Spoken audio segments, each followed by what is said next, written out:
کے خلیفہ محدث اعظم کا آخری ٹائم آ گیا، بستر پر لیتے ہیں، نوری کتب خانے کے مالک پیر سید صاحب کو بلا کے کہنے لگے شاہ جی گواہ ہو جاؤ، دو باتوں کے پوچھا، وہ کون کون سی دو باتیں؟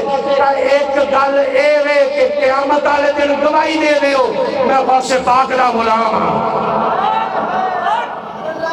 ایک گواہی یہ ہے کہ میں غوث پاک کا غلام ہوں۔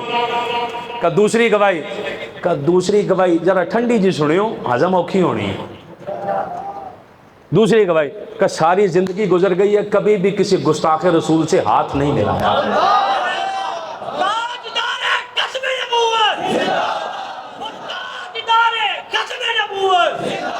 جب چائے کٹھی پیئیں گے، جب نعرے ماریں گے گستاخوں کے، جب پلاننگ کر کے سیاستدان رسول اللہ کی شان میں گستاخیاں کروائیں گے تو تسی انہاں دے جھنڈے چکو گے، پھر تسی دین نہیں دسنا، پھر تسی فراڈ دسنا،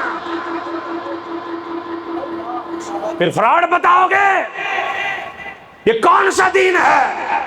اور میرے اور آپ کے آقا نے فرمایا تھا جب تم کسی عالم دین کو کسی وزیر مشیر کے دروازے پہ دیکھ لو تو اس کے دین پر یقین نہ کرنا، اس کے دین پر یقین نہ کرنا۔